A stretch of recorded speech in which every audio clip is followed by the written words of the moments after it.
Compañeros, amigos ciudadanos, muy buen día. Estamos hoy acá en la Casa de los Panistas en Toluca, bajada del Álamo número 700, la zona más exclusiva en Toluca para la libertad de expresión y además hoy en particular para la solidaridad, para la subsidiariedad que siempre practicamos los panistas. Hoy estamos aquí contentos, orgullosos de que la licenciada Rosalba Morváez de Jesús haya aceptado la invitación para platicar con todos nosotros, con los panistas de este lado, porque pues a veces como que se entiende que los panistas los más importantes son los del Valle de México, pero el Valle de Toluca es importantísimo. Ella es líder, viene de ser candidata a la presidencia municipal en Almoloya de Juárez, orgullosamente libre, candidata exclusivamente de Acción Nacional. Entonces, pues estamos aquí muy contentos porque nos vino a visitar y vamos a platicar de un tema muy importante.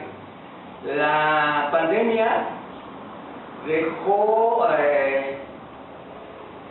en la orfandad literalmente a muchas familias. En muchas familias o murió el padre o murió la madre o los dos, y los niños se quedaron ahí a la mitad de la nada, a lo mejor con un tío, con una tía, cuando en realidad puede ser que sus padres tuvieran algún medio de subsistencia, un lugar donde vivir, etcétera, etcétera. Y pues son cosas que se quedaron así, pero aparte de eso también hay familias de edad avanzada donde había trámites que nunca hicieron. Nos platicaba la licenciada hace un ratito de la mala disposición que tenemos a veces para regularizar nuestras propiedades. Pues, el abuelo le deja algo al papá y luego el papá se lo deja al hijo y pues resulta que sigue pagando el predial con un abuelo que murió hace 30 años, ¿no?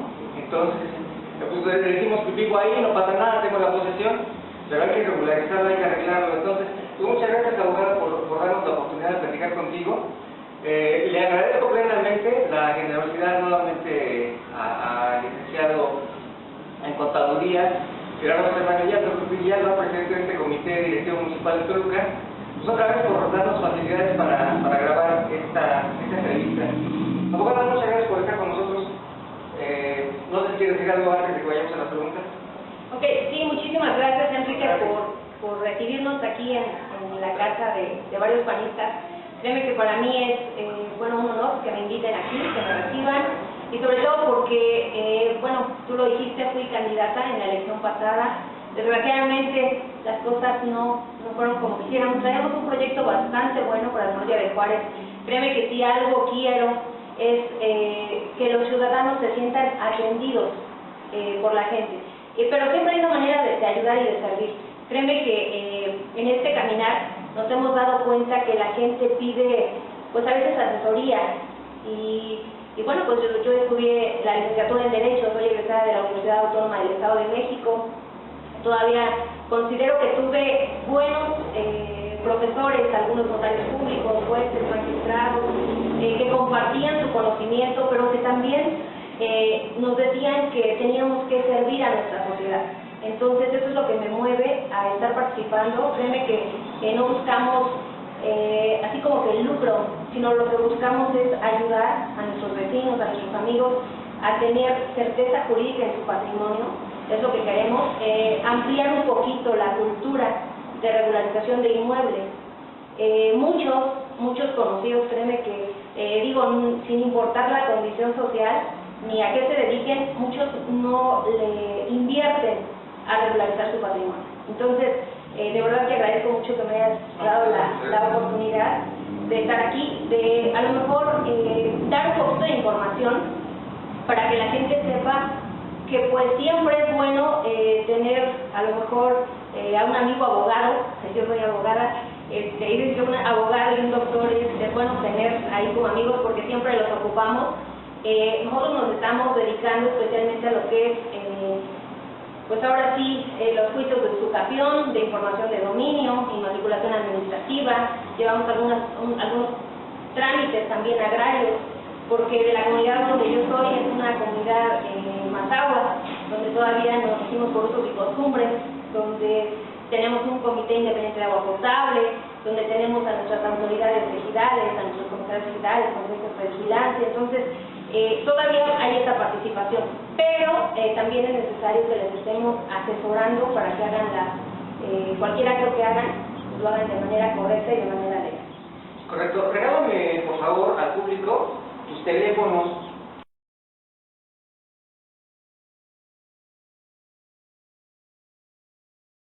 Los teléfonos donde nos pueden contactar es 7224 7269 48, 7224 21 54 30, 7223 67 27 99.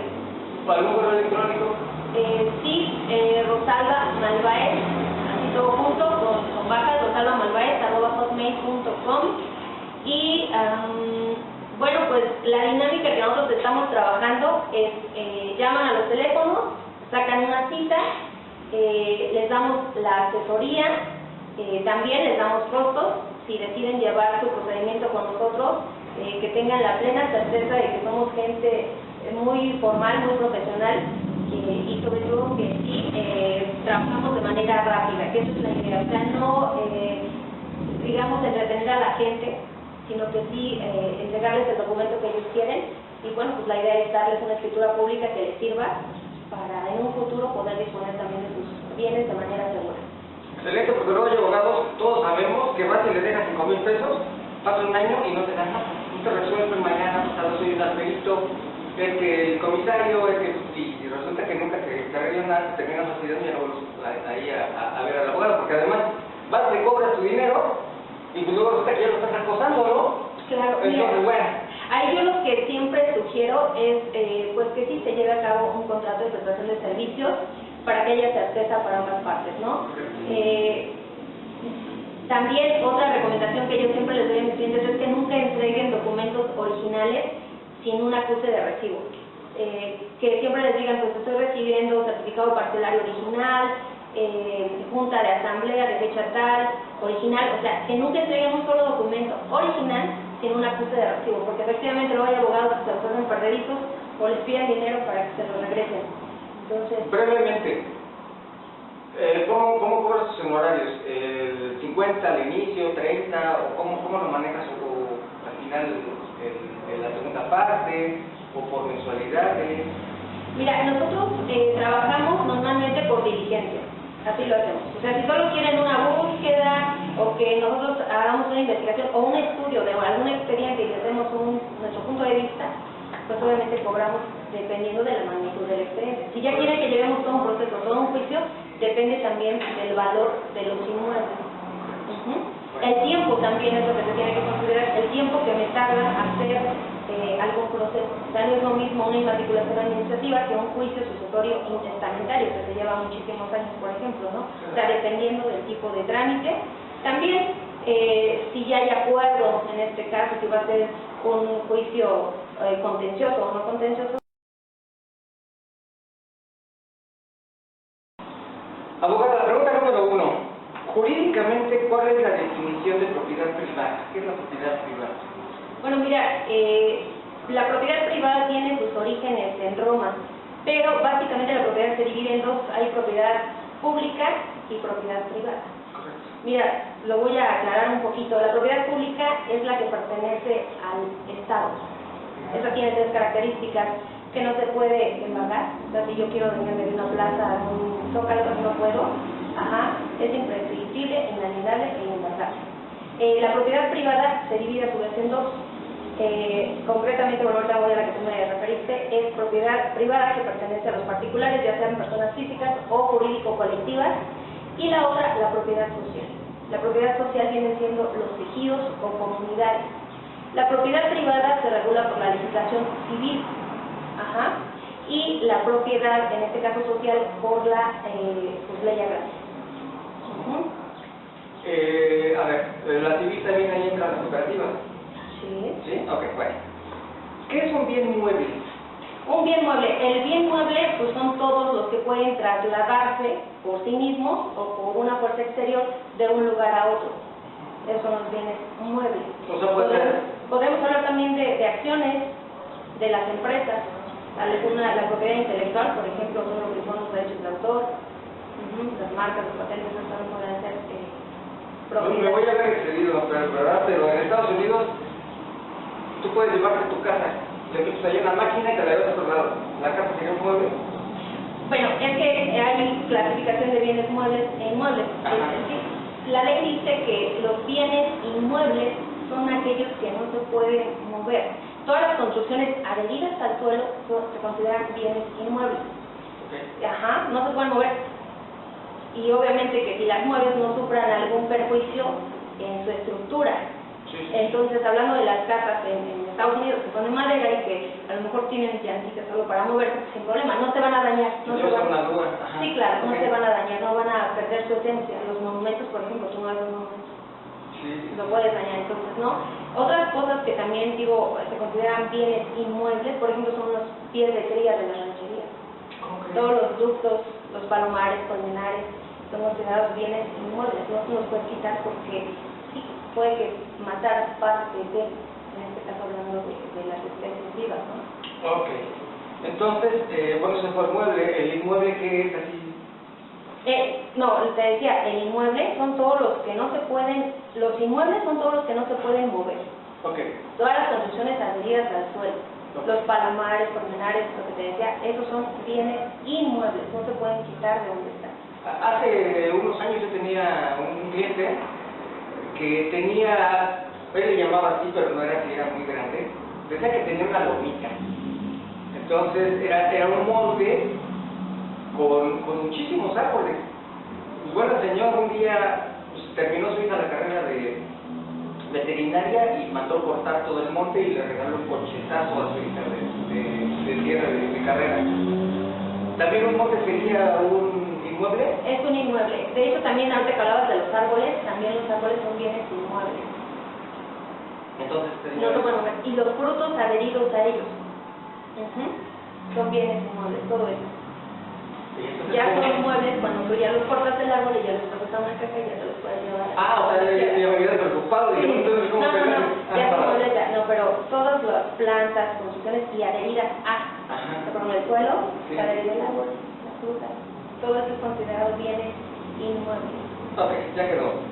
¿Qué es una parcela?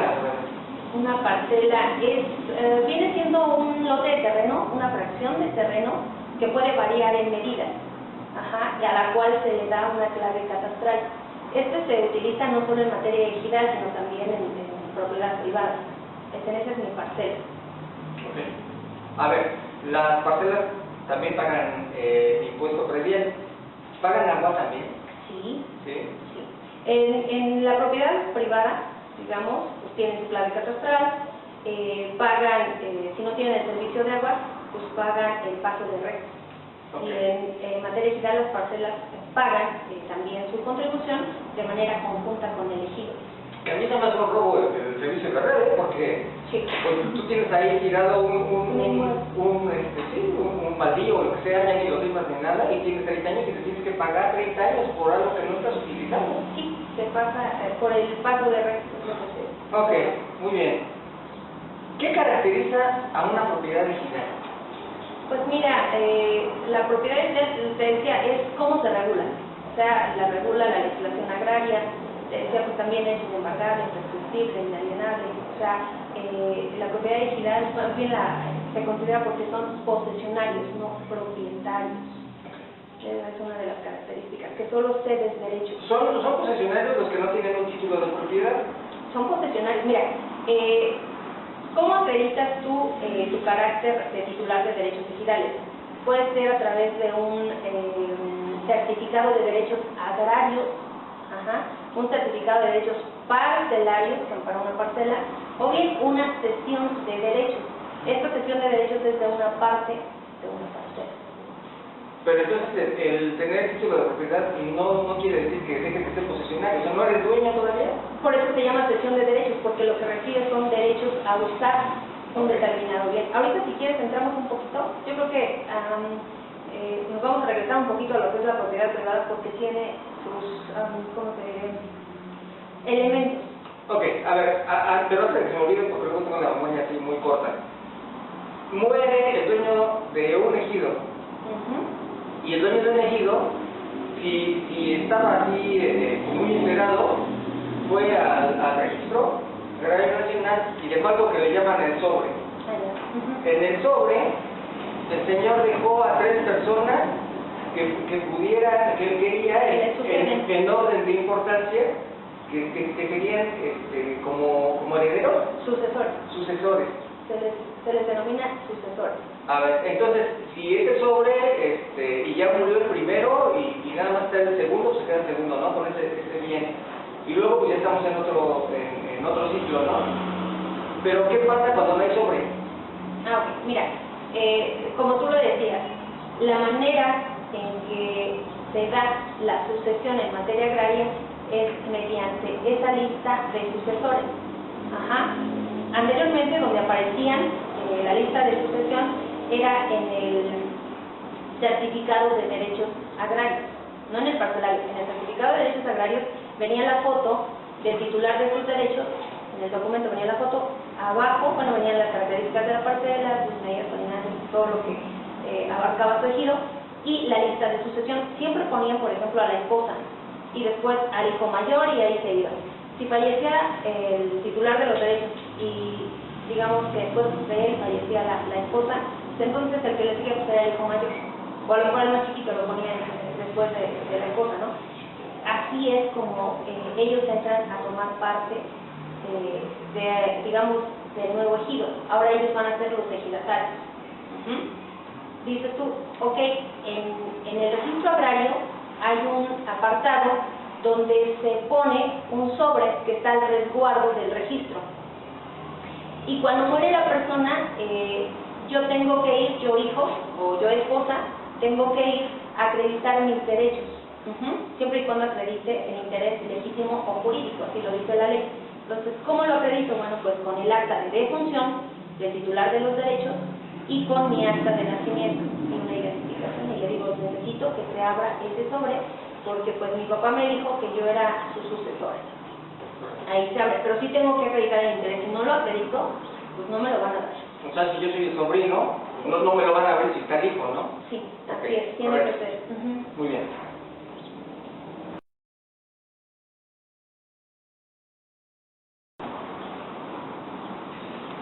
¿Qué elementos debe cumplir un bien inmueble para pertenecer al régimen de propiedad privada? ¿Un ejido para convertirse en propiedad privada? No, un inmueble. Vaya, allá en Moloya hay una parte que es ejido, pero hay otra que no lo es. Ya entendimos que el ejido fue de aquello que se repartió en los años de la revolución para que la gente tuviera en qué trabajar o cómo trabajarlo, pero había otras propiedades que no se repartieron, que eran propiedades privadas que veía para qué vienen siendo. Entonces, si yo voy a comprar o me van a heredar o me heredan, ustedes por heredarme, ¿cómo sé si lo que me están heredando es propiedad privada? ¿Qué debe de cumplir? Mira, para que sea considerada propiedad privada, pues tiene que tener un documento. O sea, ¿cuál es el documento que tú puedes tener para decir, puede ser una escritura pública? Debiera ser, ¿sabes por qué te pregunto? Porque pues casi nadie tiene escritura, o sea, te lo vas dejando o compras y la escritura te vale a veces el 20% del inmueble, si vas con un notario, y entonces dices, no, pues así lo dejo y ya lo dejas pasar y no tienes nada. Entonces yo voy y se lo vendo a otro, ¿y cómo le digo al otro que es propiedad privada?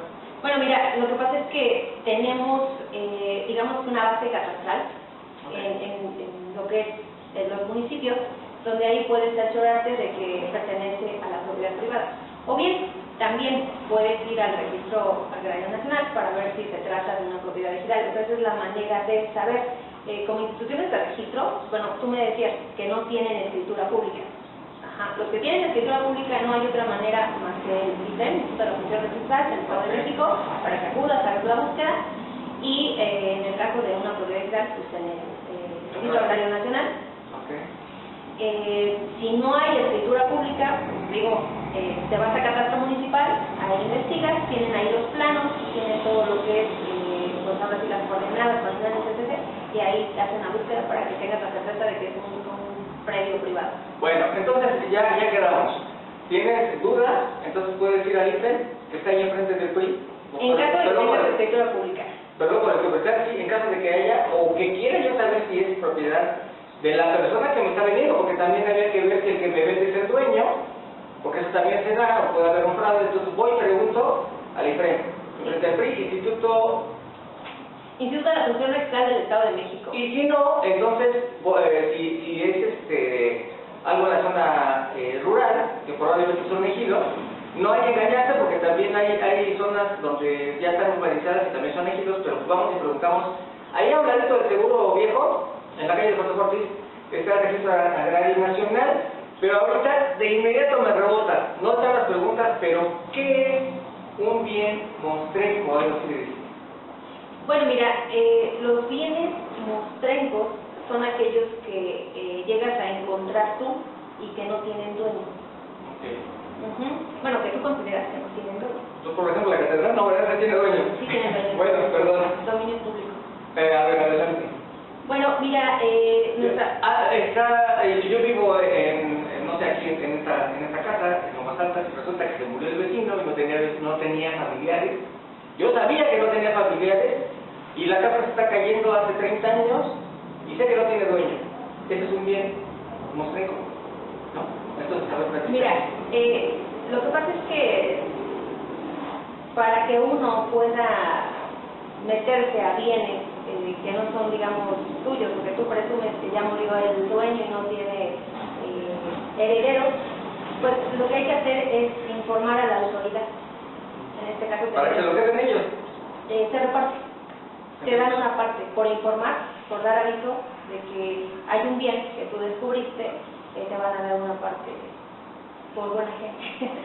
Bueno, ¿y qué tal si yo ya me metí en la casa y quiero regularizar? ¿Se puede? Sí puede, o sea, por eso hay buena fe o mala fe.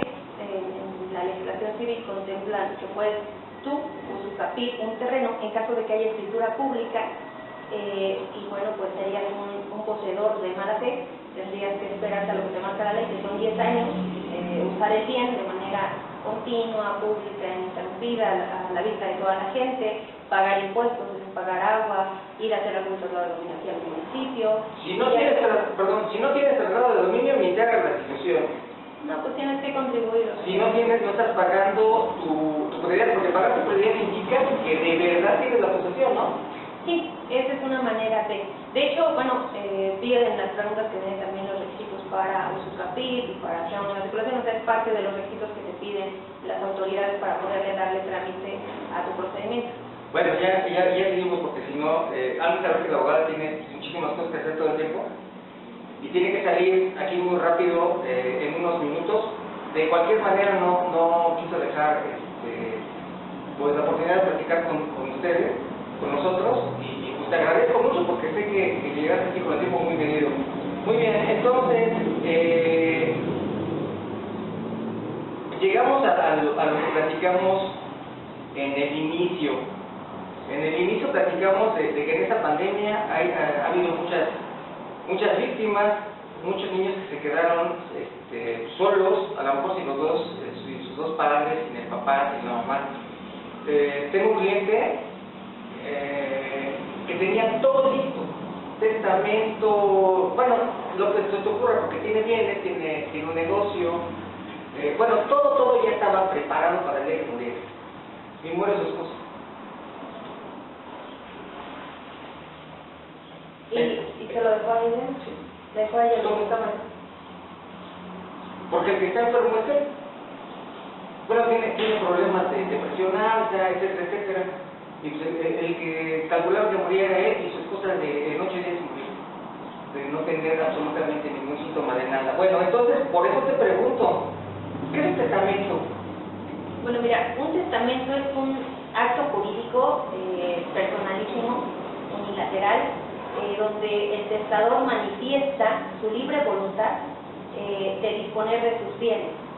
Puede disponer de todo de parte de sus bienes. La idea es que disponga de todo, que diga a quién se los va a dejar, y también puede poner determinadas condiciones en el mismo. También puede dejar algunas obligaciones, o sea, no solo es dejar bienes, también puede dejar obligaciones, algún pago de pensión alimenticia, algún pago a algún acreedor, que se cumplan algunas, no sé, algunos pendientes que él no, a lo mejor no da tiempo de cumplir. Okay. Y también hay otra característica, es que es revocable. Un testamento, o sea, a lo mejor ahorita me llevo bien con mi hijo, ya de aquí a un año ya lo llevo, lo puedo revocar y hacer otro, o varios testamentos. A ver, qué bueno que lo mencionas porque vamos a suponer que yo fui con el notable, el más honorable notario de aquí del Valle de Toluca, René Santín, que, bueno, hasta ayer todavía estaba en la cárcel, pero es un tramposo, etcétera, etcétera, pero que finalmente, ya le quitaron la notaría, por cierto, es que siempre en las pláticas me gusta meter de jiribilla, pero bueno, el punto es que yo ya fui con él, hice mi testamento, pero yo la semana pasada me peleé con mi hijo, dices tú, y ya no le quiero dejar nada, pero no puedo ir con el mismo notario, puedo ir con otro, ¿verdad? Sí, claro. Ok, bueno, puedo ir con otro, pero supone que me agarraron con los dedos en la puerta, y no pude hacerlo, y yo a medianoche me siento mal, a lo mejor un infarto, a lo mejor hasta yo sé qué es eso, y lo hago a puño y letra. ¿Cuál vale? ¿El de notario o el que es a puño y letra? Pues mira, el tema, ahorita ha habido muchas reformas a nuestra legislación precisamente por eso, porque anteriormente se trataba de meter algunos testamentos holográficos, entonces donde se escribía y a lo mejor en un papel de traza, ¿no? En una hoja que encontraban por ahí, pero siempre se tachaban de nulidad y pues no prosperaban. Entonces por eso también la idea de hacer más difusión en que las personas cuando quieran hacer su testamento lo hagan con el notario público, y los más usados y los más así recomendados es el testamento público abierto. ¿Por qué? Porque finalmente el notario, su función es asesorar, en este caso a las personas, decirles cuáles son las consecuencias, en este caso del acto jurídico que están realizando, y también de qué deben de disponer, cómo deben de disponer de sus bienes, y también qué deben de poner como condiciones para que se cumpla con su voluntad.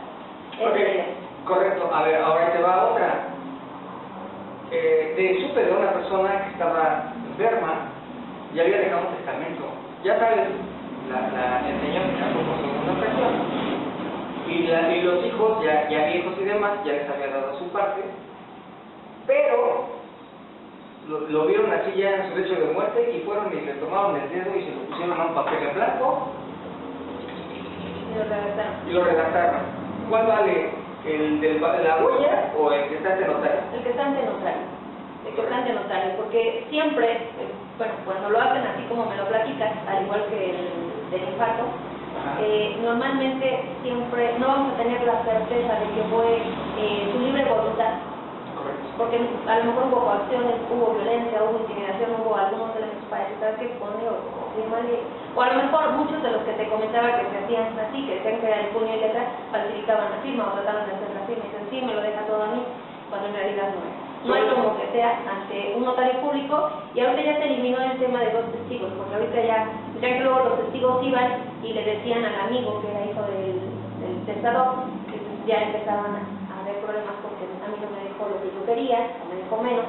Entonces por eso ahora ya no se requieren los dos testigos, basta con que vaya la persona, manifieste su libre voluntad de hacer su testamento, de decidir a quién le deja sus bienes, ¿sí?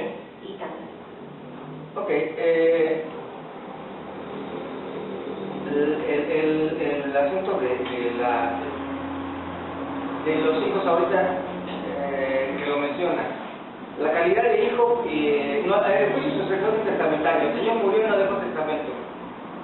Los hijos adoptivos tienen el mismo peso a la hora de repartir los bienes que los hijos legítimos, bueno, no legítimos, sino de sangre. Sí. ¿Sí? Ok. Sí. ¿Partes iguales? Sí, un hijo adoptivo es un hijo al final de cuentas, al igual que anteriormente se consideraba a los hijos nacidos fuera del matrimonio, por el simple hecho de que el padre los reconozca, pues tienen el carácter de hijo y tienen derecho a la repartición de la herencia.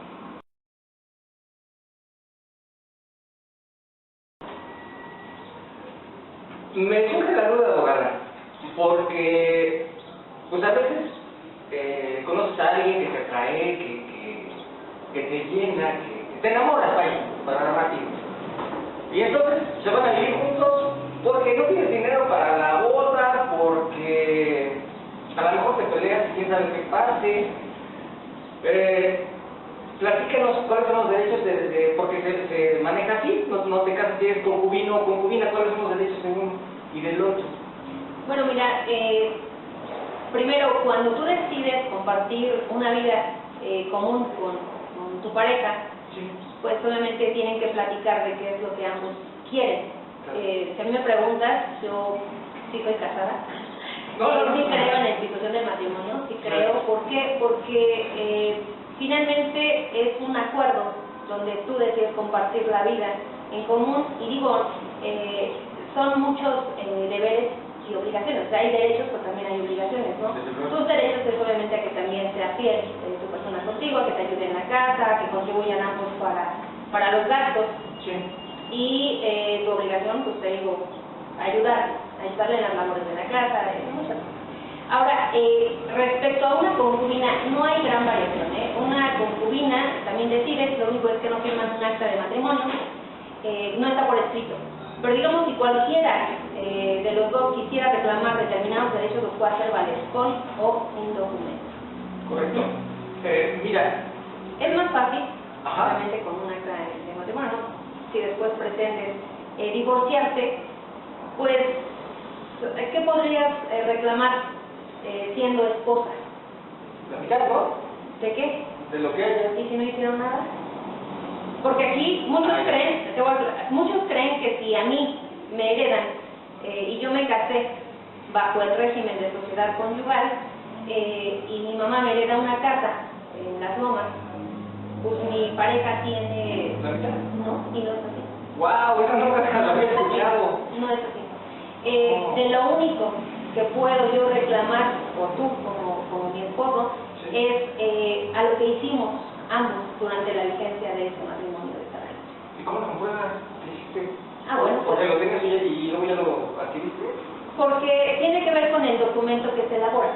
O sea, Allá. si yo finalmente, en lugar de hacer una donación, en lugar de que mi mamá me done la casa o me herede la casa de Las Lomas, me hace un contrato de compraventa y en ese momento estábamos casados, sí me puedes reclamar la mitad. A ver, primero ya me quedé con la duda. Entonces, ¿nos casamos y hacemos inventario? Cuando te divorcias, Ajá. pues obviamente tienes que informar al juez si la pareja hizo bien. No, me refiero al momento de iniciar el contrato de sociedad conyugal. ¿Te vas a casar y presentas inventario o cómo? No. ¿Cómo compruebas lo que tenías antes y lo que tenías después? Lo que Porque llegas a conseguir. Porque eso lo ves en la fecha. Vamos a pensar que yo me casé en el 2000 Correcto. y me hacen una donación o me hereda mi abuelo algo en el 2001. Lo que me hereda y lo que me dona no entra parte aunque ya estábamos casados bajo el régimen de sociedad conyugal. Sin embargo, si mi mamá me dice te vendo la casa de Las Lomas en el 2003, pues seguíamos casados y ahí tienes derecho a reclamar el 50%, porque es una venta y se presume que pues lo hicimos entre los dos. A lo mejor no puedes comprobar si me diste o no dinero, pero a lo mejor te privé de determinadas cosas, no salimos de vacaciones o X, entonces se presume que lo hicimos durante la vigencia del matrimonio. A ver, otra parte de lo que se hereda, pero que no es dinero. Un trabajador estuvo toda su vida afiliado al Seguro Social, muere y la pensión se le debería declarar a la esposa si están casados, mientras tenga vida, pero ¿cómo comprueba? Suponte que no están casados, la concubina, vaya, la concubina tiene el derecho Sí. a esa pensión. Sí. ¿Cómo comprueba? Bueno, mira, con testigos.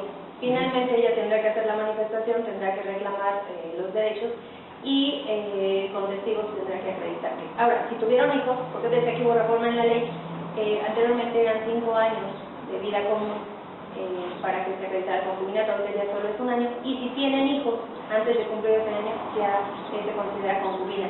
Si los hijos son mayores de edad. De concubina, pero son de ambos, Ajá. sin problema. Entonces, Si ya no viven juntos. la pareja. Supone que es un señor que tuvo el mismo mujeres, ¿no? Entonces, sí hay.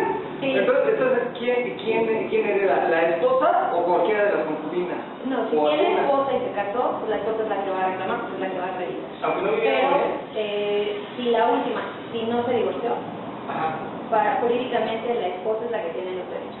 Si con nadie se casó y tuvo 10 concubinas, es la última con la que compartió, digamos, sus últimos momentos.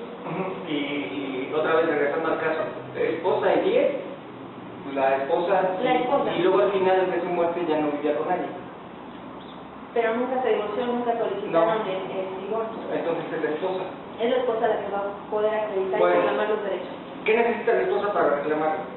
Pues el acta de matrimonio, el certificado de defunción, el acta de defunción también. Correcto. Y claro, su clave de seguro social, ¿no? Así es. Bueno. Va a parecer redundante, pero ¿cómo se pueden heredar? Ya lo habíamos mencionado, pero para que quede claro, ya lo habíamos manejado como pregunta. ¿Cómo pueden heredarse bienes inmuebles ejidales y los de régimen de propiedad privada? ¿Solamente con el testamento? Mira, ¿Y el sobre, perdón? para heredar hay dos maneras. Bueno, la ley nos establece dos maneras.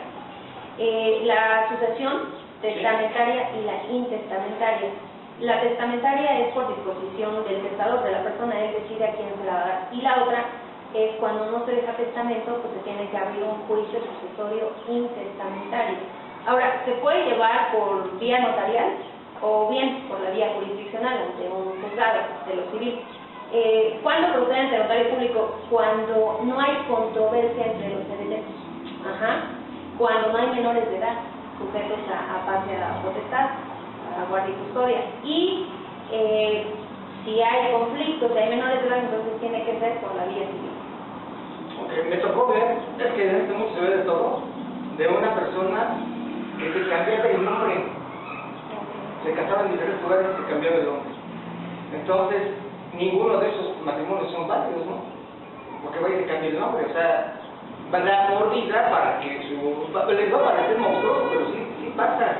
Van y se casan, se cambian de estado y conocen a alguien, van, se casan insisto, llegan y dicen, es que no tengo mi acta de nacimiento, no sé, la perdí, una inundación, etcétera.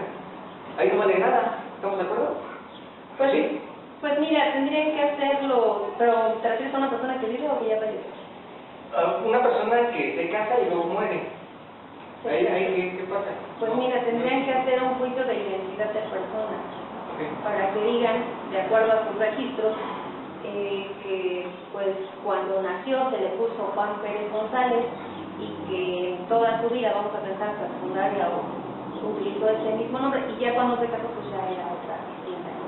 Ahí tendrían que reclamar, primero hacer el juicio de identidad, ¿para qué? Para que se vea que es la misma persona que se casó varias veces. Ahora, respecto al reclamo de derechos, pues ahí también tendrán que hacer varios juicios para que puedan los hijos en determinado momento reclamar derechos hereditarios. Qué bueno que antes de que se me olvide que lo menciona. El detalle en todo esto es que ella lo dice fácil, pero son pleitos que tardan muchos años. Mira, yo siempre platico con la gente analizando, yo digo, primero tenemos que analizar el caso en el que nos encontramos. Y pues sí, tenemos que hacer y ir concluyendo cada etapa.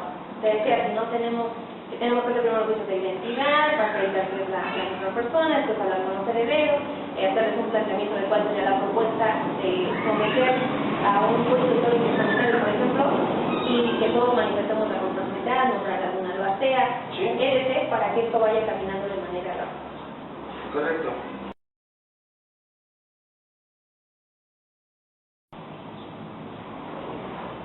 Ya platicamos de las funciones testamentarias cuando el papá, la mamá toma la precaución de dejar un documento ante el notario, dice la compañera, para no errarle, hay que ir con un notario cuando se puede. Intestamentaria, cuando la persona muere y no se sabe ni cómo ni cuándo, ¿no?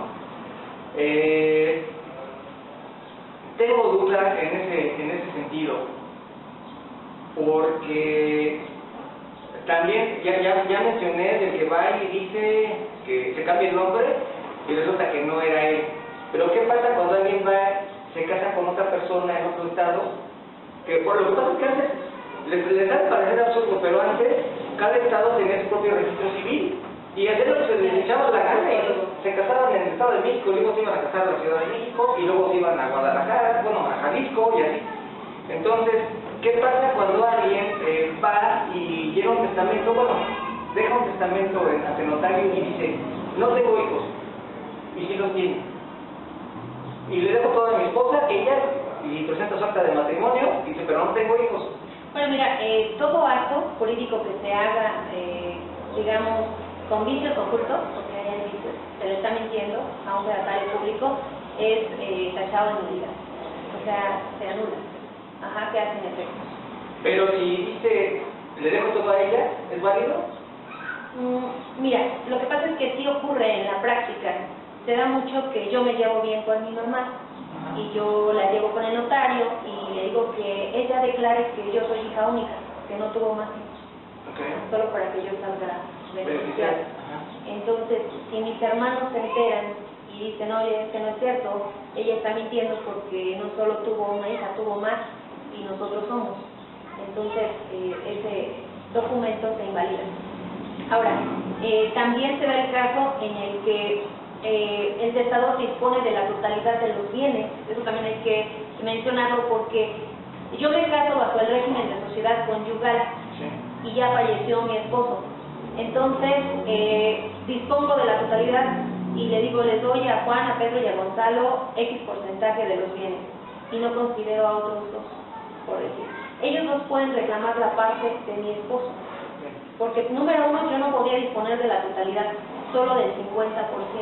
El otro, si mi esposo murió intestado, tendrá que ser mediante un juicio sucesorio intestamentario, para que ahí se reparta ahora sí lo que le corresponde a él.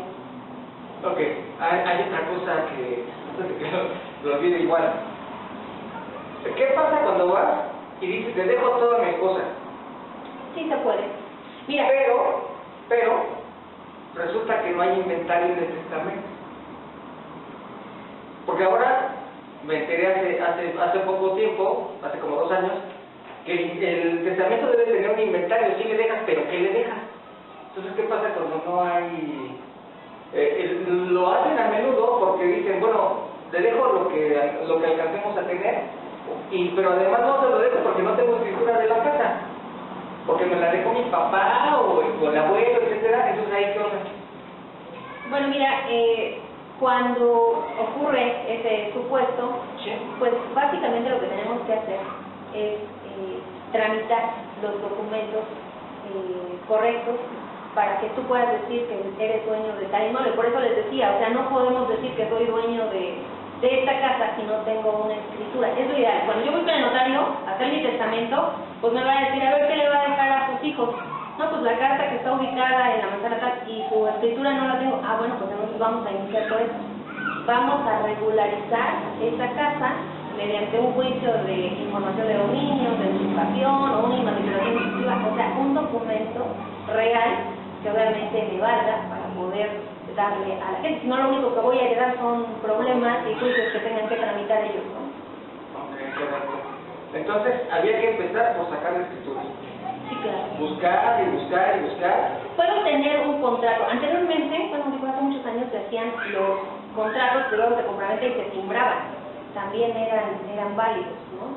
Ahorita, desgraciadamente, ya a raíz de cómo ha ido avanzando esto, pues casi como que en lugar de ir generando más cultura registral, pues vamos en retroceso. A ver, un contrato de compra-venta, ¿es válido? ¿Hasta dónde? Sí, sí es válido, siempre y cuando no haya otra persona que saque que una escritura pública de ese mismo inmueble y reclame un mejor derecho, ¿no? Ajá, porque lo acabas de decir, el contrato era válido en la zona agraria si lo firmaba el comisario. Sí, comisario. O alguno de los 2 o 3 legislatarios ahí testigos. Entonces, si yo lo firmo con el que me va a ceder los derechos, ¿es válido el contrato? Sí, sí es válido. 2 personas, ok. Bueno. Sí, solo que en materia civil se llama cesión de derechos, en materia privada sí son contratos privados de compra-venta, o bien se hacen también ante notario público. Depende, te digo, de qué... Es que a la gente la torre ir a pagar, es que dicen, a ver, llevo esta acta de nacimiento porque yo nací en Culiacán, ¿no? Y vivo en Toluca y me sale muy caro sacar un acta de nacimiento antes de que hubiera esta pues nacionalización del sistema del registro civil. Y entonces, pues me voy con el notario, yo llevo la copia, vamos a hacer una copia fotostática de mi acta, y me la sella y me cobra 300 pesos, ¿no? Entonces, si me cobra 300, ¿cuánto me va a cobrar por la escritura? Entonces la gente le tiene fobia a los notarios, ¿no? Por lo que cobran. Sí, claro, ellos te cobran por el trámite, de hecho ellos tienen ahí sus tabuladores, Sí. para cobrar sus certificaciones de contratos de compraventa, de protocolizaciones, inscripciones, sí es lo que ellos cobran. A ver, una escritura, un inmueble que vale 100 pesos, ¿cuánto te cobra el notario? Mira, yo me iría más en el tema desde que inicias a regularizar el inmueble, porque es la ley. Por ejemplo, en el tema del traslado de dominio, porque ese es el primer requisito que hay que cumplir. Sí. Al momento de que pasa de Rosalba para Enrique, pues tú tienes que informar a la autoridad municipal que adquiriste un predio y tienes 17 días. La ley te dice que tienes, pues, antes de 17 días tú tienes que informarle y pagar tu traslado de dominio. Ese es un impuesto que se paga, es el primer impuesto. ¿Y cómo se calcula? Bueno, pues también la ley establece que tendrá que ser el valor que resulte mayor entre la compra del inmueble y el valor catastral del inmueble. Es decir, que la autoridad toma en cuenta el valor más alto. Si tú le pusiste 2 millones de pesos, que fue lo que te costó el inmueble, y catastralmente tiene 1,5 millones, pues te van a pagar el de 2 millones. Y viceversa. Es el primer impuesto para trasladar de dominio en su formato. Obviamente tendrás que llevar el contrato de compra-venta para que no estén ahí todos los datos de la parcela que estás adquiriendo del inmueble, de colindancias, medidas, el plano, la ubicación del predio, para que lo puedan hacer. Y ya después de eso, te van a decir, pues como no lo manifestaste a los 17 días, ya tiene 17 años más bien, pues te cobran el recargo. Y la ley dice que no podrán exceder más de 6 años, entonces te cobran 5 años, así como por mora, y ya es lo que te sacan la cualificación. Pero te digo, también de ahí lo sacan de ese tabulador. Pagas el traslado de dominio, ¿y luego qué sigue? Bueno, pues ya pagas tu traslado de dominio, ya te van a dar una clave catastral para tu predio, y pues ya tú puedes hacer tu escritura pública, puedes tener un juicio, te digo, dependiendo, por ejemplo, si me dices juicio de usurpación, para que lo puedas llevar a cabo, pues también te piden varios requisitos, entre ellos, que el inmueble esté inscrito en el registro público de la propiedad. ¿Y si no? Si no, entonces tendrías que tener información de dominio o de matriculación administrativa, que en esos casos es lo contrario, o sea, no tiene que estar inscrito. Okay. Y por eso se pide también un certificado de inscripción, en el caso de matriculación y de información de dominio. En el caso de usurpación, un certificado de inscripción. Adicionalmente, un certificado de inexistencia de gravámenes, que no es hipoteca de pago de impuesto predial, pago de traslado, porque eso también constancia de que no reporta el inmueble a deuda. Que es lo que yo decía, a mí me parece es un absurdo, ¿no? Si estás entregando el recibo de este año 2021, aparte hay que pagar una constancia de una deuda. Sí. El accidente. Sí, se luce en los ayuntamientos, ¿eh? Así es. Otra, también la constancia de que no pertenece al régimen ejidal o comunal, y ya se va firmando con las autoridades del ejido.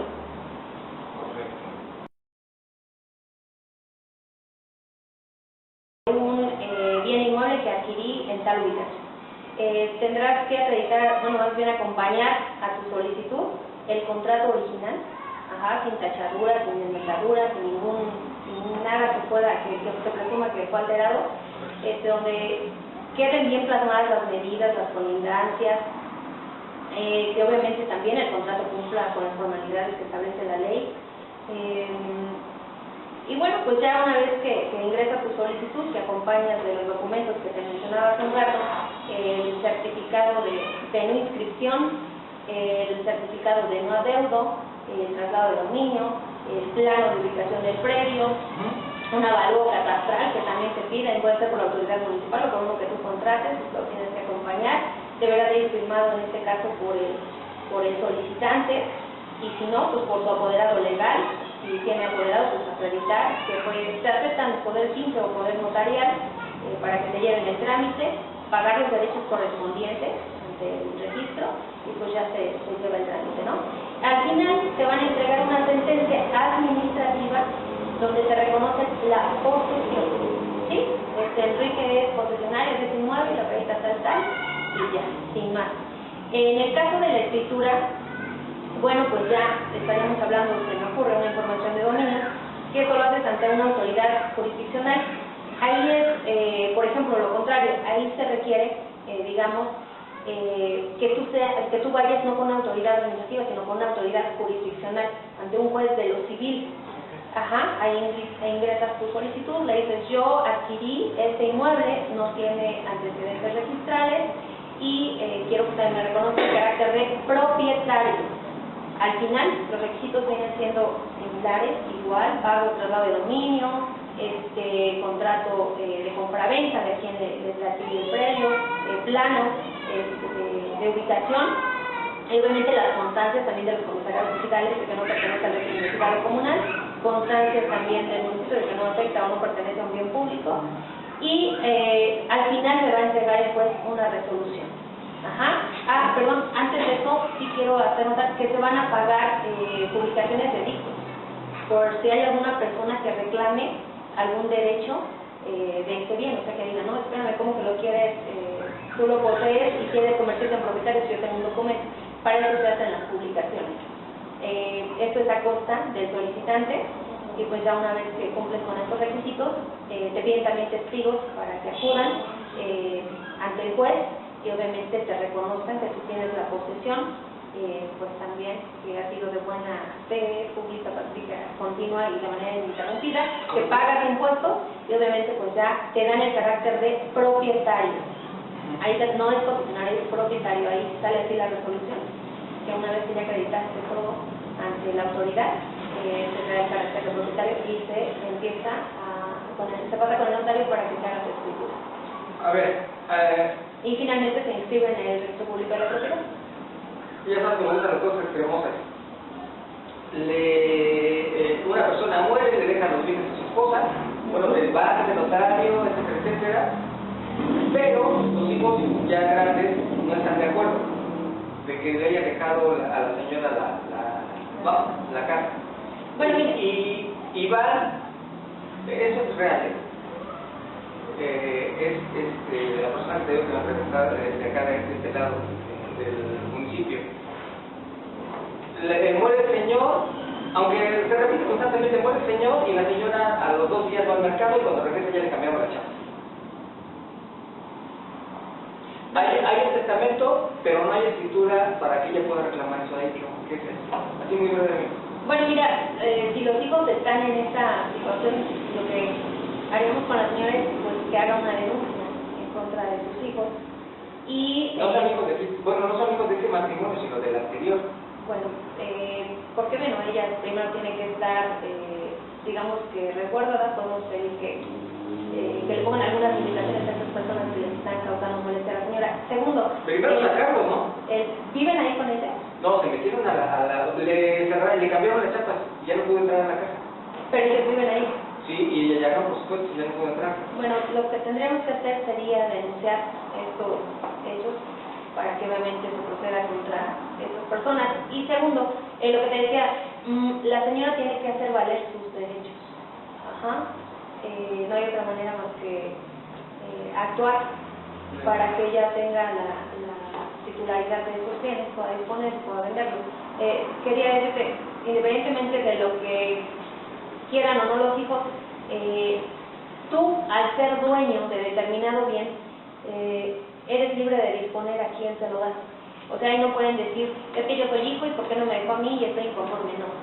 Finalmente el titular del bien puede disponer del bien para lo que quiera y puede dejárselo a quien quiera. Hay algo que quiero que no se pase. Hay gente que de repente se siente mal, se siente cansada y dice, pues ¿sabes qué, hijo? Pues yo ya me siento muy mal y quiero que tú, que tu hermano, que tu hermana, etcétera, etcétera, pues una vez tengan algo. No quiero tener problemas. Y entonces se ponen a repartir lo que tienen Y un mal día, todos los hijos, la esposa, la hija, por decirlo así, está casada, el otro hijo está casado, o sea, estoy inventando, y se va a vivir con un hijo con el que a lo mejor se llevaba mejor, pero pues un mal día el hijo la corre de la casa y se queda así a la mitad de la nada. Hasta donde yo sé, se modificó la ley para que si esa señora le cedió su propiedad al hijo, a los hijos, se pueda revertir.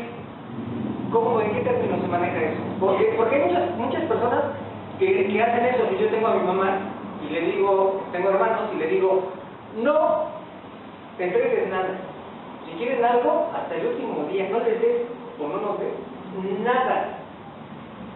Porque se presta, cuando hay gente abusiva se presta a eso. Pero las personas que ya han cometido el error, ¿cómo le hacen? Bueno, mira, antes que nada yo diría que tiene que ver mucho con cultura. Porque por un lado, digo, lo que yo sugiero a las personas es que regularicen sus inmuebles, que no dejen problemas, que hagan un testamento y obviamente el tema que me comentas pues es un acto de ingratitud. Sí. Claro que la ley es clara y dice que en caso de ingratitud pues la persona puede revocar, en este caso, los actos que hubiera hecho en el cual benefició a los hijos. Por eso siempre los notarios asesoran para decirles, ustedes, si va a hacer una donación y usted con qué se queda, porque deben de asegurarse de que la persona conserve algo para su subsistencia en los años que le queden por vivir. Yo lo que sugiero es que sí se haga un notario, un testamento. Y obviamente, ¿por qué? Porque van a poder disponer de los bienes hasta que la persona muera. Antes no. Antes no van a poder. Pero ya lo se dio. Estamos hablando de lo terrible. ¿Cuántos años tiene para echarse para atrás? Mira, pues varían dependiendo del acto que haya hecho. Pero normalmente prescriben 5 años. Es poco, porque a veces hay gente que lo hace cuando tiene 50, ¿no? Y vive 85, ya.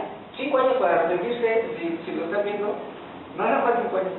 Mira, algo que tenemos que hacer, repito, es trabajar bien con la gente respecto a la cultura y asesorarles. O sea, al momento en el que quieran dar o transmitir sus bienes, por lo que sea herencia, donación, compraventa, pues sí tendrán que garantizar que ellos tienen la manera de subsistir o de vivir de lo que tengan, ¿no? O guardarse y reservarse algo para ellos. Muy bien, muy breve, ¿características de un contrato de compra-venta? Mira, los contratos de compra-venta pues tienen que tener, primero, pues el fundamento legal, segundo, el nombre completo y correcto de los contratantes, verificar en acta de nacimiento y en credenciales oficiales, obviamente que se trata de esas personas. Se ponen sus generales en las declaraciones, en un apartado de declaraciones donde dice yo, Rosario Narváez, originaria de, casada, por ejemplo, hay que poner también el régimen, si son casados, para que también tenga el consentimiento de la esposa en caso de que se hayan casado bajo el régimen de sociedad conyugal o que hayan hecho bienes durante la vigencia del matrimonio, para que también ella plasme su firma y esté de acuerdo. Sí, claro. Te digo, dirección, domicilio, edad, que son capaces, tiene que ir la capacidad que tienen para celebrar este acuerdo de voluntades. Después viene el clausulado, donde se viene el objeto del contrato, qué se va a vender, dónde está ubicado el inmueble, las colindancias, el precio de la venta también, las firmas de las partes, en este caso de los testigos, que deben de ser que los conozcan. Otra cosa ya viene el precio. Datos registrales del inmueble en caso de que los haya, sí se tiene que plasmar, que lo acredita, por ejemplo, que el vendedor acredita ser titular de un predio ubicado en tal lugar, lo acredita con escritura pública número tal, inscrita en el libro tal, cosa tal, o sea, así anotar los datos registrales. Okay. Y otra cosa, anteriormente, pero se sigue usando, si alguna de las partes no sabe leer o firmar, pues tendrá que firmar otra persona a ruego y encargo del que no sabe firmar, y obviamente la que no sabe firmar está para su huella digital, en presencia de los testigos. Dos cosas. ¿Qué tal si yo no sé, la persona que me vende, y yo por no así ser así muy grosero, me dice son 35.8 metros y son 35.3. Hay diferencia en las medidas, es el mismo predio el que menciona el contrato, pero está equivocado. ¿Ahí qué se hace? Pues tienes que hacer una corrección, es un poco engorroso el trámite. Yo lo que sugiero siempre, digo, tenemos ya muchos ingenieros, tenemos topógrafos, yo trabajo con topógrafos y algo que siempre les pido es que acudan al lugar.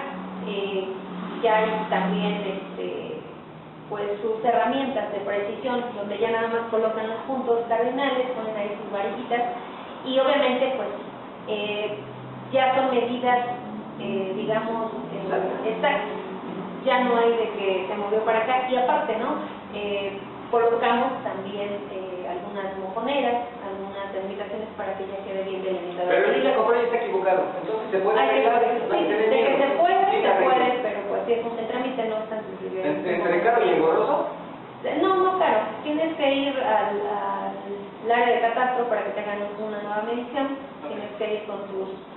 Entonces no pasa nada si mi contrato de compra-venta dice una cosa y tienes que hacer la corrección. El documento de catastro dice otra, no pasa nada. Pues, o sea, tienes que hacer la corrección, o sea, para que tengas... ya el válido, digamos, es de catastro cuando ya fueron los topógrafos. Sí, porque una cosa es lo que tú llevas, otra cosa también es que porque también van a medir, ¿no? Así es. Ok, sale. Bueno, ¿qué me conviene? ¿Ir con un abogado o con un notario? Con los dos. Mira, no, de verdad, Mira, lo que pasa es que los notarios tienen actividades en específico. Ellos realizan determinados trámites y obviamente pues son especialistas.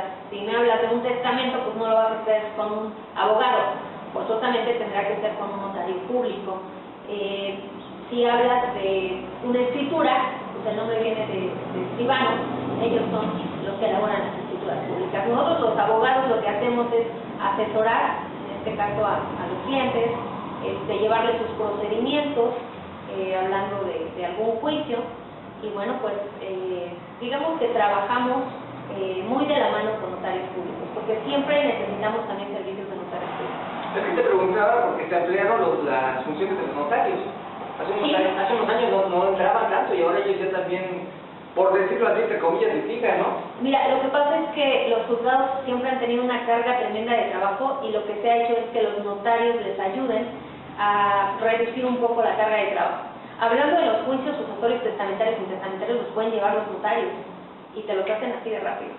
Entonces, pero repito, cuando no hay controversia, cuando no hay menores, si no, pues vete a juzgar. Entonces, la verdad es que divorcios notariales también los pueden llevar los notarios públicos. Entonces, sí, hay algunos que incluso llevan hasta juicios de usurpación. Wow. Entonces, sí, digo, el costo, pues digo, que empaten, digo, no porque cobren más, el trámite al final de cuentas viene siendo el mismo. Obviamente ellos tienen una estrecha relación con el tema del Instituto de la Función Registral porque tienen el Archivo General de Notarías. Otra cosa también, los notarios tienen, digamos, sus documentos 5 años ahí.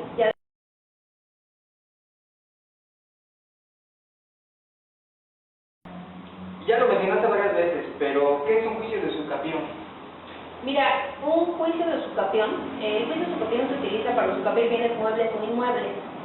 La ley te marca que tienes 10 años para tramitarlos, digamos, por la vía de mala fe. Buena fe, 5 años. Y bueno, pues es básicamente para que tú puedas escriturar tu terreno. Los requisitos que la ley te marca, te decía hace un rato, es que el que te vendió haya registrado su inmueble en el registro público de la propiedad. Se hace un juicio, digamos, ante el juez de lo civil, donde te va a pedir que presentes porque tú demandas a la persona que te vendió. Ahí lo presentas para que reconozca en este caso que efectivamente realizó una venta de esa persona del terreno, y te van a pedir también 2 testigos. No hay que tener pánico, porque luego a veces decimos demanda, pero en realidad demanda no es otra cosa más que le estás pidiendo algo. No estás pidiendo que lo metan a la cárcel o algo así, nada estás pidiendo algo, ¿no? Legalmente. Entonces demandar no es así como que, híjole, voy y pues a lo mejor luego ya me da un balazo, ¿no? nada que ver, es algo legal, es un acuerdo. A veces vas y buscas al que te vendió y no está y no te abre y está enfermo, y etcétera, etcétera, y no te queda otra más que recurrir al asunto legal. De hecho, antes, lo que yo sugiero antes de hacer el juicio de usucapión es platicar con el que le vendió a mi cliente, sí, para decirle, ¿sabe qué? Vamos a requerir que nos acompañe al juzgado a decir que efectivamente usted le vendió esta fracción de terreno a Juanito Pérez y le vamos le pagamos sus viáticos, ¿no? Bueno, a mi cliente le toca llevarlo, trasladarlo, invitarle lo que quiera para que finalmente vaya y reconozca. Lo que se hace también es que cuando él contesta, porque como hay una demanda, es que se allane, que diga efectivamente, Enrique dice que le vendí el 14 de febrero de 2000 tal y que sí, reconozco todas las pretensiones de la parte actora. Y ya con eso dicen te decía, se presentan a los testigos, se dicta la sentencia y ya pues dicen que ha procedido, en este caso, la acción que se realizó por parte de y que ahora se da en carácter de. Se ordena también, en este caso, al Instituto de Registro Registral que se inscriba y ya queda registrado. A ver, tengo una duda. ¿Usucapión aplica en ejido y en propiedad privada? No. Te decía que para el tema de la propiedad ejidal, para que tú quieras que se convierta en propiedad privada, tienes que hacer que se haga válida la figura del dominio pleno. Okay. ¿La figura del dominio pleno cómo se valida? ¿Cómo para se eso, sustenta? Mira, para eso tú tienes primero que tener un certificado parcelario. Okay. Hablando de ejido, tienes que tener un certificado parcelario donde venga el plano de la parcela, medidas colindancias, y tienes que hacerle saber a la asamblea para que lo someta dentro de la orden del día, se elabore un acta de asamblea donde se solicite que tú quieres que esa parcela pase a formar parte de dominio pleno para que sea considerada como propiedad privada. Ya una vez que se hace ese trámite con la asamblea, esa acta de asamblea va a ir a dar al Registro Agrario Nacional. Ahí la vas a inscribir y ya que la inscribes, obviamente pagas también los derechos de inscripción, se da de baja esta parcela, ya no va a pertenecer al régimen ejidal, sino propiedad privada. Después se pasa, en este caso, al registro público de la propiedad para que ahí ya te entreguen tu documento. Vamos a suponer por un momento, ya que me gusta complicar la existencia, que el comisario ejidal y yo no nos caemos nada bien. Y él atora, retrasa, ahí queda. Pero mira, en caso de que no hay asamblea porque no quiere, tienes que dar parte a la Procuraduría Agraria. Correcto. A la Procuraduría Agraria y finalmente son ellos representantes y pues les van a dar trámite, ellos te van a hacer el trámite, obviamente también le van a hacer reconocimiento a tus comisarios ejidales y pues ellos te llevarán la tramitación. El comisario ejidal se van cambiando cada tiempo, pero ¿qué es el comisario ejidal? Cada 3 años. Mira, los representantes elegidos, aquí la autoridad máxima es la asamblea, que se compone de todos los integrantes del ejido, en este caso los que tienen derechos ejidales, y que están reconocidos por ellos mismos. La ley dice que se requiere un mínimo de 20 personas para que se constituya un ejido. Y la asamblea es el conjunto de los ejidatarios. Después de entre ellos, se elige a un comisario ejidal que se integra por un presidente, un tesorero y un secretario con sus respectivos suplentes. Y adicionalmente hay un consejo de vigilancia, que ellos, como su nombre lo dice, lo que hacen es vigilar de todos los actos que llevan a cabo, en este caso los comisarios ejidales, que ellos son los que tienen los sellos, ¿verdad?, para todas estas sesiones de derechos que se hacen, para las actas de asamblea, etc. Y ahí también interfieren algunos notarios públicos para determinar actos. Por ejemplo, hablando de su reglamentación interna, cada ejido debe tener su reglamento interno, que debe ser ante notario público y inscribirse en el Registro Agrario Nacional. Las identificaciones, en este caso de los comisarios, también nos las expide el Registro Agrario Nacional. A ver, no estaba aquí, pero me llegó ahorita Infonavit. Yo voy y compro una casa en Infonavit y estoy pagando 30 años la casa no es mía, hasta que la acabe de pagar me van a dar escritura. Estamos de acuerdo. Así es. Pero ¿qué pasa? Sí, porque antes así se manejaba, moría la persona que estaba, el titular de la propiedad, y entonces su deuda quedaba cancelada, pero hasta donde yo sé, ahora no, tiene que pagar la esposa también, lo que faltara. Mira, ha habido muchísimas reformas. Créeme que yo, lo poco que he visto, porque en materias de créditos no me meto mucho, lo poco que he visto en esos temas es que anteriormente, si tú eras el que solicitaba el crédito y todavía no terminabas de pagar, fallecías, te cancelaba la deuda. Así es. Con todas las reformas que ha habido, ahora ya eres titular de ese derecho y te van a entregar escrituras hasta que termines de pagar la deuda. Aquí, digo, del tema que tú decías, valdría la pena darle una revisadita para ver cómo están actualmente esos, digamos, Sí, de hecho se cambió, les voy a decir el fundamento, se cambió porque había gente que tenía 50 años y ya había pagado la casa, había trabajado desde los 20 y quería comprar otra, y entonces así como que las constructoras dijeron, te vendo otra, nada más dame más garantías, y entonces va y firma que va a pagar el padre, y a lo mejor se queda la mamá, o a lo mejor el hijo mayor, y va pagando, y si mueren los dos, ¿cuál es la palabra? Bueno, los dos padres, hay una palabra técnica, pues entonces el hijo se queda pagando. Oye, abogada, pues muchas gracias, te agradezco mucho. Estoy seguro de que esto va a ser muy importante para muchos compañeros y ciudadanos que tienen alguna cosa atorada por ahí. Normalmente, porque a veces la gente tiene muchas cosas que hacer cuando es así altruista como la compañera Rosalba, porque esto no es de todos los días. Me refiero a que un abogado te cobra siempre por darte una asesoría. Tal vez dice que no es cierto, pero una asesoría como lo que acaba de platicarnos, pues lleva mucho tiempo, y te cobra no porque te haya dedicado media hora, sino te cobra por todos los años que le llevó prepararse y especializarse, porque también hay que especializarse, todos deben estar especializando. Ahora muchas gracias de todo corazón. No. Para el otro, pues mínimo vamos ascendiendo, y pues, ya sea carretitas o mínimo diputado, ¿no? Yo no es mala voluntad con esta señora que está aquí, doña Paula, pero, ¿y entonces nosotros qué? ¿No? Claro. Bueno, pues muchísimas gracias, Enrique. Yo la invitación que le hago a la gente es que sí nos hagan... La queremos ver de diputada, bueno, por lo menos yo, de momento, y luego ya seguimos en la calle. Ok, y si no, pues seguimos ayudando en materia de regularización inmueble. Aquí estamos a la orden para lo que se ofrezca. Créeme que conozco a varios amigos, compañeros, panistas, abogados, y pues vamos a trabajar en ambos temas, ¿no? Correcto. En la cuestión política y en la cuestión también social, porque digo, pues hace mucha falta. ¿Sale pues? Muchas gracias, nos vemos todos, Gracias. compañeros.